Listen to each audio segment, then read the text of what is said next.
À la une cette semaine, cette qualification historique des Lions de l'Atlas pour les huitièmes de finale de la Coupe du Monde féminine, un exploit dans le sillage de l'épopée de l'équipe masculine au Mondial de Qatar. Après la lourde défaite contre l'Allemagne 6-0 lors du premier match, la mission s'avérait très compliquée pour la sélection féminine qui a finalement déjoué tous les pronostics en enchaînant 2 victoires respectivement contre la Corée du Sud 1-0 et la Colombie par le même score. Les protégés de Reynald Pedros sont donc en huitièmes de finale et elles ont rendez-vous avec la sélection de France, un match de retrouvailles avec l'ancien sélectionneur national Hervé Renard et ce sera mardi prochain. Et puis dans l'actualité économique, le HCP a publié cette semaine une note relative à la situation du marché du travail au deuxième trimestre 2023.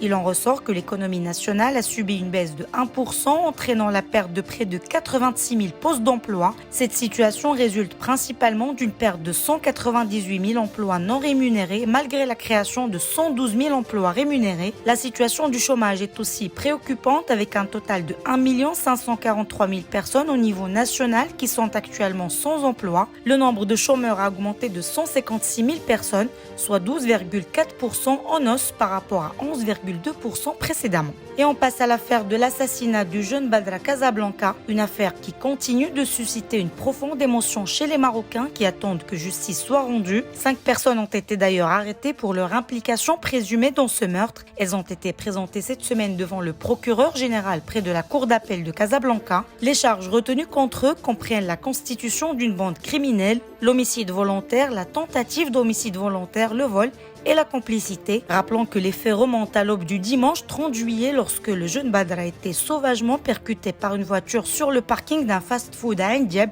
entraînant son décès. Et on termine ce brief par la crise au Niger où la situation est toujours tendue depuis le coup d'état militaire du 26 juillet alors que la date limite pour établir l'ordre constitutionnel approche. La communauté économique des États d'Afrique de l'Ouest a laissé aux putschistes jusqu'à dimanche pour établir dans ses fonctions le président Bazoum, menaçant à défaut d'une intervention militaire, alors que les auteurs de ce coup d'état semblent avoir le soutien de milliers de Nigériens qui se sont rassemblés jeudi pour célébrer le 63e anniversaire de l'indépendance du pays. De son côté, le président déchu du Niger a exprimé ses inquiétudes quant aux conséquences dévastatrices que pourrait entraîner la persistance du coup d'état dans la région.